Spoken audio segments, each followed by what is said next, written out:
Vamos a conversar de inmediato con el ministro de Obras Públicas, Alfredo Moreno. Ministro, ¿cómo está usted? ¿Qué tal, Fernando? ¿Cómo estás tú?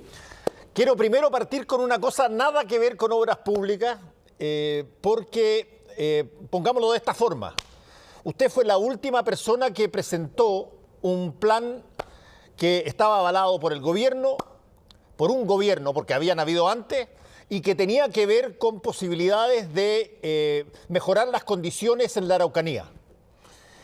Vino después el asesinato de Camilo Catrillanca, se desmoronó prácticamente mucho de lo que se presentó, y le quiero preguntar, ministro, si es que es viable lo que usted proponía en esa época, o qué haría ahora en caso de que tuviera que dar una opinión respecto de enfrentar los problemas de fondo de la Araucanía con alguna visión de Estado. Bueno, lo primero que quiero decir es, Fernando, que lo que se vive en la Araucanía y lo que viven todas las personas de la Araucanía, los que sufren atentados, los agricultores, los transportistas, pero también las comunidades mapuches, donde muchos han sufrido violencia, a veces también de los mismos violentistas, y también muchos que sufren pobreza, que sufren discriminación, merecen la ayuda de todos los chilenos. Este es un problema de primer orden. Este es uno de los problemas más importantes que tiene Chile, que lo hemos dejado correr, lo hemos dejado sin solucionar y que por lo tanto cada día se ha ido extendiendo más y por lo tanto requiere solución. Así que todo lo que podamos hacer todos unidos, porque esto supera las capacidades de este gobierno, de los gobiernos anteriores o del gobierno que venga después, este es un tema que tenemos que enfrentar como comunidad, como país completo, y enfrentarlo de una vez y resolverlo. Lo segundo que quiero decir es que es un problema que se puede resolver.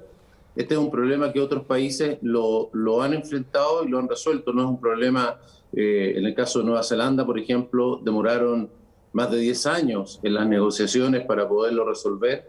Enfrentaron cuáles eran las causas, de qué manera podía resolverse, cuál era la mejor manera. Le dieron una solución y avanzaron. Y no solamente resolvieron los problemas que tenían entre ellos, convirtieron, por ejemplo, lo que era el pueblo maorí en un emblema de lo que es hoy día Nueva Zelanda. Ustedes lo han visto en el haka, por ejemplo, sí, del rugby. O sea, unieron dos culturas y lo convirtieron en una cosa positiva, no en una cosa de desunión y negativa, sino que por el contrario, en un aspecto positivo. Yo creo que hay personas que han perdido también la esperanza, y eso creo que no debemos perderla, por el contrario, esto es una cosa que podemos resolver.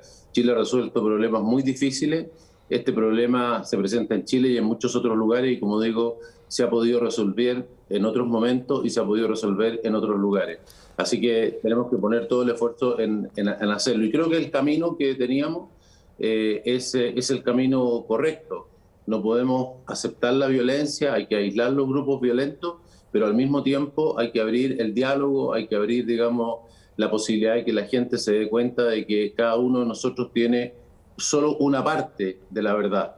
Nadie tiene la verdad completa. Esto es una cosa que lleva muchísimo tiempo, hay muchos dolores. La gente ve con mucha claridad los dolores propios, los de su familia, los de sus amigos, los de su sector, pero no ve los dolores de las otras familias, de las otras personas y de los otros sectores. Y la única manera de poder tener la visión completa es poder tener la capacidad de sentarse, y para eso se requiere valentía, decisión, y creo que ese es el camino correcto. Ahora, ministro, para terminar este tema y entrar en lo siguiente, ¿ha conversado con el presidente usted alguna vez de esto, justamente con la idea de que se produzca un acto de voluntad política para reponer las posibilidades de tener un diálogo amplio que incluya todo lo que usted está diciendo? Bueno, el presidente desde el primer momento, desde su programa de gobierno y desde el primer día de gobierno, recordemos que el primer lugar donde fue a la Araucanía, y su intención ha sido siempre estar ahí y resolverlo. El punto es que esto es una cosa que requiere la decisión del gobierno, que sin duda fue afectada por todo lo que tú mencionabas, Camilo Catrillanca, y después también la intención de cambiar la ley indígena, que es algo que también tenemos que enfrentar porque fue hecha con muy buenas intenciones, pero también tiene muchos problemas. Entonces, hubieron sin duda todos los problemas de Carabineros, de antes, durante y ahora último también. Entonces, son problemas muy serios, muy complejos que tenemos que enfrentar, pero que van mucho más allá de las capacidades del presidente o de cualquier presidente. Este es un tema, como dije al principio, que requiere el apoyo de el resto de los senadores, diputados, de los otros partidos políticos, de la misma sociedad y de todos quienes estamos en este país, porque, insisto, este es un problema que estará a 700 kilómetros de Santiago, pero en realidad afecta muy duramente a muchísimas personas, y como ya lo hemos visto, además ha cambiado desde la época en que yo estuve hasta ahora. Esto ha cambiado. Hoy día la bandera mapuche es algo que está presente en todas las manifestaciones, por ejemplo. Una bandera que no la conocía probablemente la inmensa mayoría de los chilenos, hoy día esta la vemos en las calles todos los días, se vende en el Paseo Ahumada. Creo que la disposición, esto es un aspecto que tiene una parte compleja, pero tiene una parte muy positiva. La disposición de la gente, de la ciudadanía hoy día, dejemos a un lado los políticos, de la ciudadanía, de buscar soluciones a este tema, es mucho más sólida, mucho más profunda, mucho más amplia que la que tenía hace algún poco tiempo atrás. Hoy día la disposición de la gente, así lo muestra la última encuesta, por ejemplo, de realmente superar los problemas y particularmente la discriminación que se vivió durante tantas décadas, es muy fuerte, y eso creo que es un tremendo avance que permite muchas cosas hacia adelante. Sí, es interesante lo que usted plantea, ministro, porque yo tengo la impresión que Chile tiene un gobierno central que tiene una particularidad bien extraordinaria, que cuando el presidente o presidenta tienen voluntad política de hacer algo, pueden mover cosas que en otras partes probablemente requieren una serie de otro tipo de acuerdos mucho más amplios. Cuando alguien tiene la voluntad política de materializar algo, se nota, y se nota de inmediato. Y por eso le quería preguntar sobre esto en medio de lo que se está ocurriendo, porque, casi todos los gobiernos han hablado de un montón de cosas respecto a la Araucanía, el reconocimiento constitucional, una serie de otras cosas por aquí y por allá, pero a la hora de poner la voluntad política donde se ponen las palabras, básicamente por una u otra o por cosas que pasan, salta la excusa para quedar una vez más en situación estática. Y este es un tema, como usted muy bien lo dijo, que ha adquirido una nueva fisonomía, se ha generado culturalmente una disposición, creo yo, en la ciudadanía. Ok, si es que el tiempo no es ahora, incluso cuando hay una convención constituyente ad porta, ¿cuándo va a ser? Pero por eso vuelvo a lo que ya mencioné, coincido plenamente. Yo creo que es el momento, primero por los dolores que hay, que no se pueden seguir viviendo porque la situación es muy difícil para mucha gente, y basta imaginarse lo que vive una persona que vive en una casa y que tiene miedo todos los días de estar en su casa, de salir por él, por sus hijos, por sus bienes. Lo que viven hoy día, como ya te mencionaba, digamos, algunas comunidades mapuches también, cómo hoy día se están creando elementos de autodefensa, cómo hay gente que sale a la calle con armamento ya de características de guerra, cómo tenemos personas que han muerto. La cantidad de muertos que hemos tenido son muy importantes, ya no es una cosa que pasa una vez a las 1500, ¿no? Hemos tenido en los últimos meses, prácticamente todos los meses tenemos algún muerto de un lado o de otro en este conflicto. Entonces los problemas y los dolores son muy profundos y por lo tanto, por supuesto que es el momento, y por eso el presidente ha convocado a este acuerdo, por eso ha llamado a los principales poderes del Estado, y en esto ojalá reciba la mayor ayuda y la disposición de todos, que como digo, requiere mucha disposición, es curioso, pero es la valentía de estar dispuesto a sentarse con otros. Veo, por ejemplo, lo que ha hecho Juan Sutil y la Confederación de la Producción y el Comercio, que me parece que es un aporte de decir, independiente del contenido, porque el contenido contiene muchas de las cosas que nosotros propusimos, hay cosas del obispo Vargas, todo se va construyendo sobre lo que se hizo antes, pero más allá de la inteligencia que pudiera haber en cada una de las medidas, lo que hay es la disposición.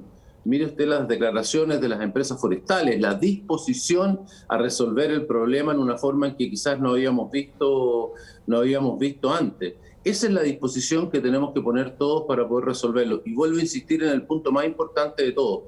no es el momento de la desesperanza, es el momento de tener claro que sí se puede resolver como lo han hecho también otros. Y es el momento de resolverlo. Ministro, vamos a algunas de las cosas que se han anunciado en estos días respecto de particularmente obras públicas como factor, llamémoslo así, acelerador de la posibilidad de recuperación de empleo. Usted anunció hace algunos días que se iban a adelantar una serie de obras públicas, 155 creo que eran en algún momento, y que tenían como objetivo el generar la posibilidad de empleo. ¿Cuánto empleo cree usted que puede generar una disposición o un ministro con voluntad política de, en realidad, dar empleo? Bueno, aquí el objetivo central es crear empleo. Esto es un plan de 34.000 millones de dólares. En lo de las 155 obras es una cosa de lo que hemos, digamos, adelantado dentro de estos meses, cosa que teníamos para algunos meses más, la estamos haciendo ahora, es un esfuerzo adicional, pero este plan es un plan de 34.000 millones de dólares de inversión pública, que está hecha no solamente por el Ministerio de Obras Públicas, sino también por Vivienda, por Transporte, por Agricultura, por la Subsecretaría de Desarrollo Regional, en fin, por Agricultura. Me toca coordinar ese esfuerzo de estos 6 ministerios, que son los que hacen la mayor parte de la inversión pública, y el sentido del que sucede en todas las recesiones. Aquí esta pandemia ha creado, aparte del dolor de muchas personas que se han enfermado, que han perdido a personas queridas, también tenemos otra consecuencia, que es este daño gigante, más de 2 millones de personas que perdieron el empleo. Y eso es lo que estamos dedicados a resolver con este plan. En un momento en que la empresa privada está débil, bueno, es el momento en el cual la inversión pública tiene que dar su apoyo. Y por eso hicimos este plan. Este es un plan para darte solamente los datos en el Ministerio de Obras Públicas. Esto significa que en obras nuevas este año vamos a tener que hacer 3 veces más obras nuevas, iniciar más obras nuevas que lo que hicimos en el año 2020. Para eso ya iniciamos las licitaciones en la última parte del año 2020. Hicimos 3.000 millones de dólares, pusimos en licitación en el año 2020 para poder hacer esas obras en el año 2021. Así que estamos aumentando y ya estamos obteniendo resultados. De los 2 millones de empleos, un poco más en realidad, que se perdieron, ya se han recuperado aproximadamente 1 millón. En la construcción se ha recuperado incluso porcentualmente más, se perdieron 270.000 empleos y hemos recuperado 166.000, o sea, el 60% ya se ha recuperado. Y vamos a seguir, y por eso estamos adelantando obras, buscando cómo poder hacerlas más rápido, porque un mes más de desempleo es un mes más de desesperanza, un mes más en que uno no sabe en su casa qué va a pasar con él y con su familia. Hay un tema ahí de seguridad, de dignidad, que el empleo no hay una manera distinta de poderlo resolver. Los bonos, las ayudas, por supuesto que ayudan cuando uno no lo tiene, pero la gente quiere saber qué va a pasar con él en el futuro, qué va a pasar con su familia en el futuro. Eso se resuelve con el empleo, y esto es el primer empujón, ¿no? Porque naturalmente no vamos a resolver todo el problema, pero es el empujón inicial para que parta la economía, como se ha hecho en todas las grandes recesiones en Chile y en el mundo históricamente. Sí, eso es bien interesante. Uno mira a varios países que en épocas muy duras decidieron invertir una cantidad enorme de plata pública en hacer cosas que probablemente hubiesen tomado mucho más tiempo hacerla. Todo lo que fue el nuevo trato, el New Deal en Estados Unidos, con todas las cosas que se hicieron. Y hoy día también Joe Biden, digamos, se encontró con un plan de 1.5 trillones que estaba discutiéndose en el Congreso, lo acaba de proponer y aprobar, que subiera a 1.9 trillones de dólares. Inglaterra está en lo mismo, otros países latinoamericanos la misma cosa, con grandes proyectos de infraestructura. Ahora, sí, hacer un pequeño paréntesis. Es muy fácil hablar de hacer un plan de infraestructura. Llevarlo a la práctica es sumamente difícil, porque cada proyecto requiere ingeniería, diseño, aprobaciones, permisos medioambientales, todo lo que es participación ciudadana. Hoy día hacer una obra de importancia demora muchísimo y requiere mucho esfuerzo. Ese es el esfuerzo que estamos desde mediados del año pasado y que hoy día está dando los frutos. Ahora, es interesante lo que está diciendo, ministro, porque una de las cosas clave es que las obras que eventualmente se puedan levantar en función de la pandemia tengan alguna lógica estratégica de largo plazo o de mediano plazo. No es solamente levantemos un muro a lo Trump, digamos, levantemos un muro así y le ponemos para que dure. No, bueno, tiene que haber alguna lógica estratégica en términos de las obras que se necesitan y por qué hacerlas ahora. Exacto. Aquí podríamos haber optado por un programa de empleo mínimo como fue el PEM y el POC, ¿no es cierto?, en su momento, en barrer hojas para un lado y después barrerlas para el otro y pagar una remuneración por eso con el salario mínimo.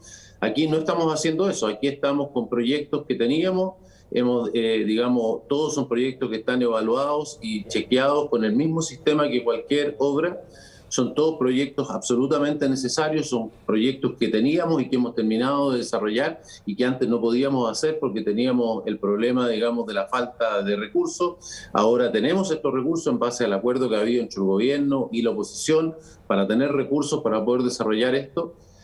Adicionalmente a eso hemos tenido una preocupación también por el medio ambiente. Hemos chequeado cada uno de estos proyectos por su aporte al medio ambiente. Más del 30% de estos proyectos cumplen con los requisitos del bono verde que Chile ha emitido. Hay también del orden del 30% que son parte del objetivo de desarrollo sostenible que tiene Chile.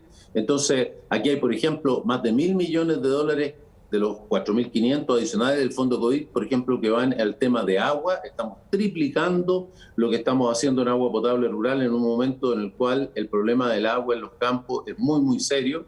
Quizás si no tuviéramos la pandemia, si no tuviéramos el estallido social, el único tema que hablaríamos en Chile es del cambio climático y el problema de la sequía en toda la zona central de Chile, donde vive el 80% de los chilenos, la gente que vive en las ciudades.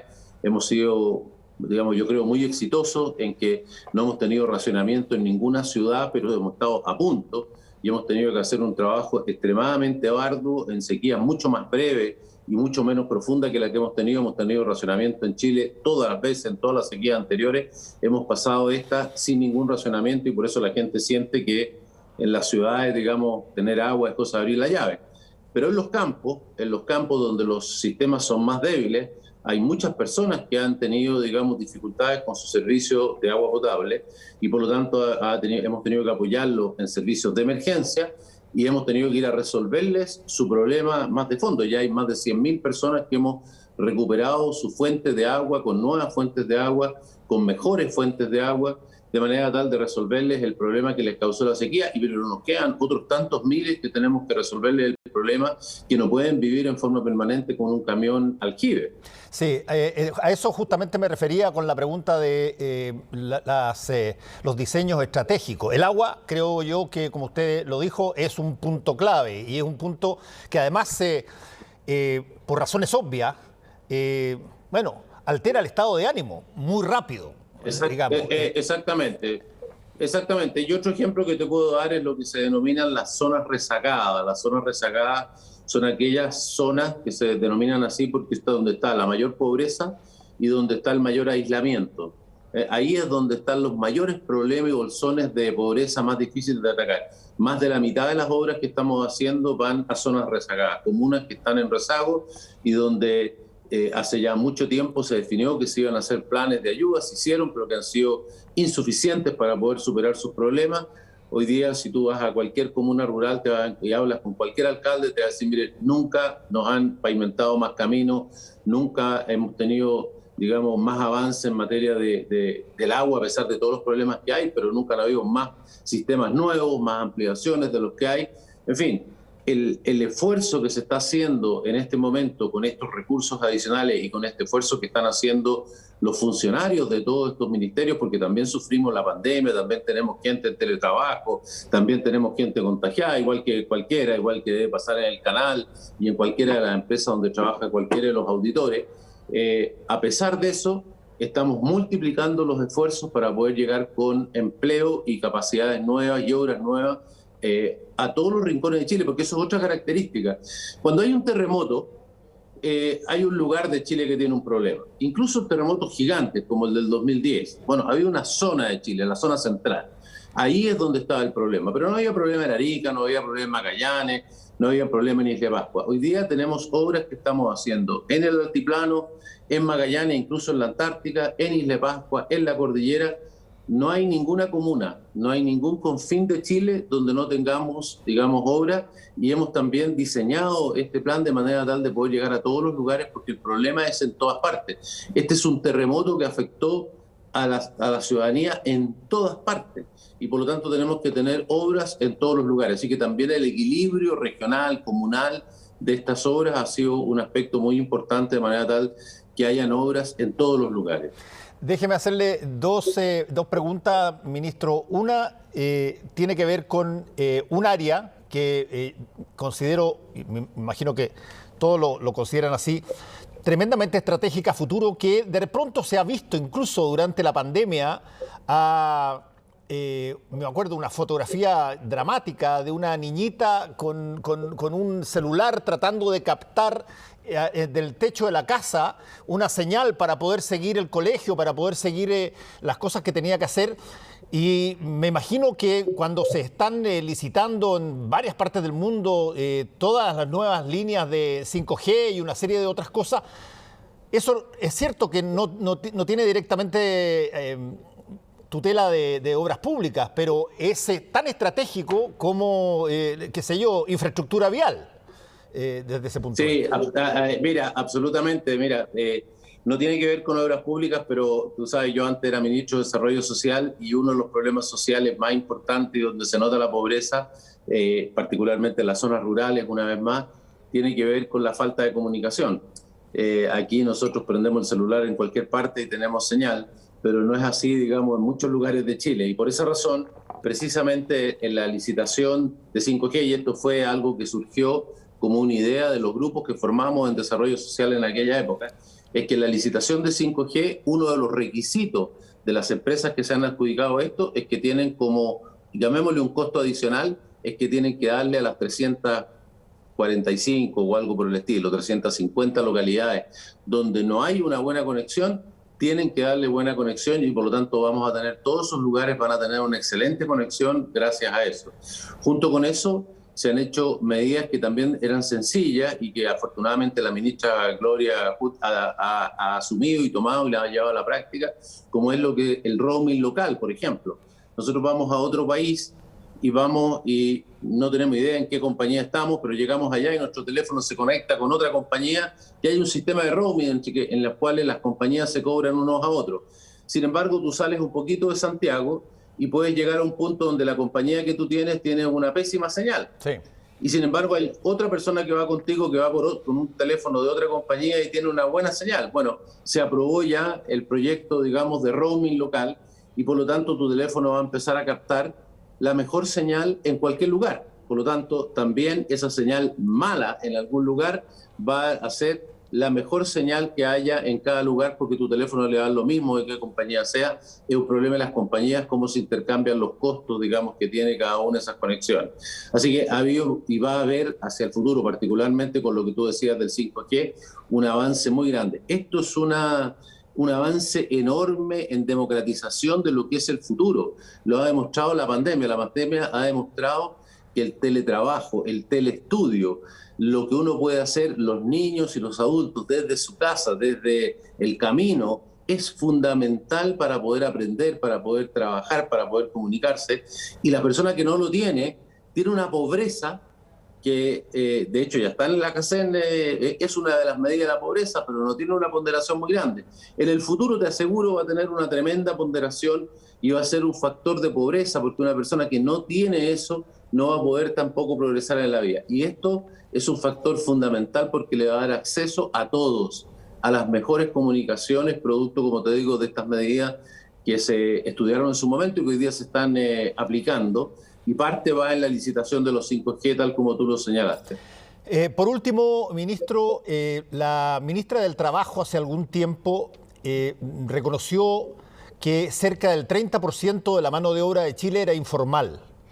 Y eso básicamente significaba que no tenía contratos, que tenía imposibilidad de adquirir o de llegarse a subsidios del Estado. De hecho, prácticamente las personas no estaban catalogadas, no estaban, eran invisibles.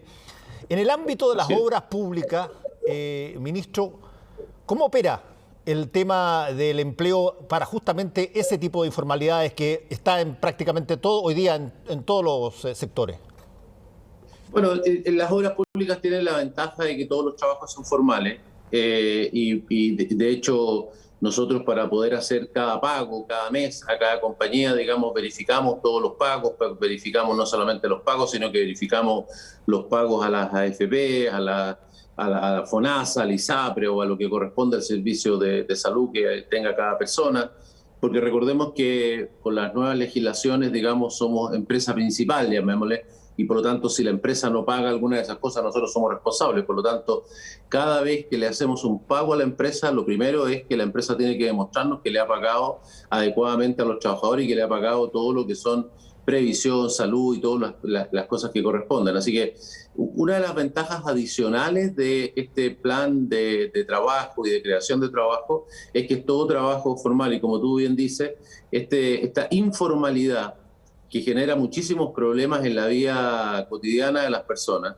adicionalmente produce un tremendo problema en el largo plazo, porque esta es la causa fundamental del problema de las pensiones.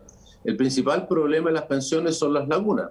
La mayoría de las personas ha trabajado, y con razón lo dice, yo he trabajado 30 años, 40 años y me encuentro con una pensión malísima, pero cuando uno va a mirar las cotizaciones que tiene enormes lagunas, tiene años en que trabajó, pero la empresa donde trabajó no lo cotizó o él tenía un trabajo directamente informal donde no estaba contratado. Y por lo tanto, este tipo de trabajo tiene la ventaja que no solamente da una remuneración todos los meses, sino que también da todas las ventajas de las leyes sociales y todas las ventajas de la previsión y de la salud. ¿Y qué ocurre con, por ejemplo, el trabajador inmigrante? ¿Opera con la misma lógica de la formalidad que usted está diciendo? ¿Tiene que estar contratado? ¿Tiene que tener toda la lógica? Igualmente, todas las personas tienen que estar contratadas, da lo mismo, digamos, la nacionalidad que tenga. Si está trabajando en la obra, tiene que recibir su remuneración y tiene que recibir, digamos, todo lo que establece su contrato, la previsión, en fin, todo lo que corresponde. Así que la ley es igual para todas las personas que trabajan. Estas son leyes del trabajo, no tienen nacionalidad para estos efectos. Y de hecho, yo recorro todos los días todo tipo de obras y me encuentro en todas ellas con alguna persona de algún otro país. Digamos, hoy día es bastante usual que con la cantidad de extranjeros que tenemos, que hayan personas de otra nacionalidad que están trabajando.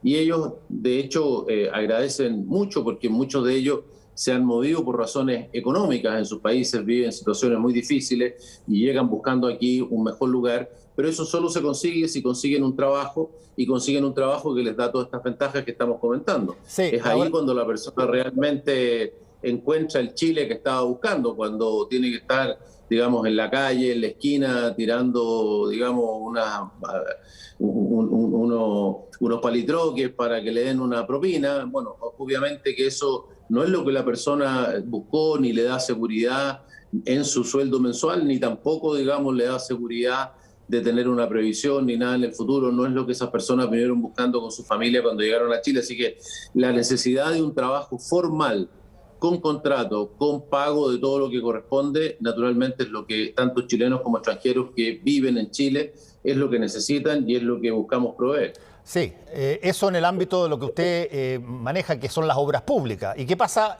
con exactamente la misma lógica en términos de las obras privadas?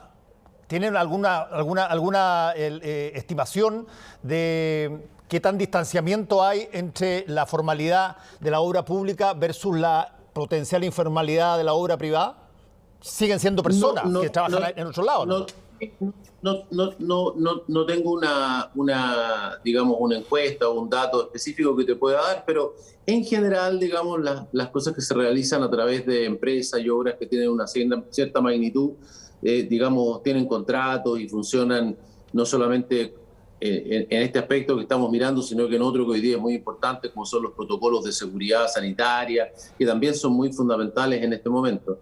El problema se produce, digamos, en otro tipo de cosas, que son obras de mucho menor magnitud, cuando una persona contrata a alguien para hacer un arreglo, las personas que trabajan, digamos, vendiendo en la calle, las personas que hacen el comercio informal. Bueno, ahí es donde tú te encuentras con la informalidad. En general, cuando las cosas tienen un cierto tamaño, bueno, son ya cosas formales, son fáciles de fiscalizar, hay bastantes fiscalizadores en esta materia, pero cuando ya te vas a la cosa, digamos, del trabajo pequeño, lo que llaman los pololos, lo que llaman, digamos, las pequeñas reparaciones, la pequeña cosa, bueno, ahí las personas que trabajan incluso para una dueña de casa o para una persona que hace un trabajo muy pequeño, bueno, ahí tú te encuentras con un enorme grado de informalidad y la informalidad, por supuesto, ha crecido enormemente, digamos, producto de la pandemia también. Ya teníamos un problema serio, como expliqué, respecto del tema de las pensiones, o sea que desde antes venía ya, pero hoy día tenemos un problema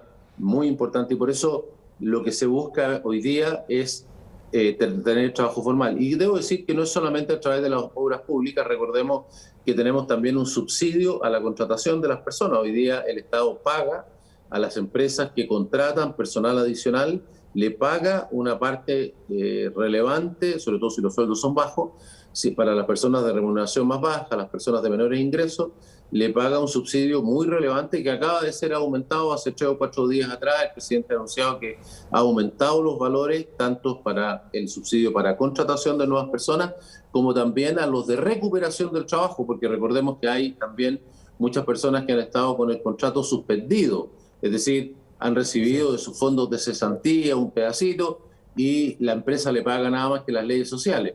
Pero eso, la idea es que después no pase el desempleo, sino que vuelva a trabajar. Si vuelve a trabajar, el Estado también le da un subsidio a la empresa de manera tal de tener un incentivo para que vuelva a un trabajo, nuevamente, un trabajo formal, con contrato y con todos los derechos sociales.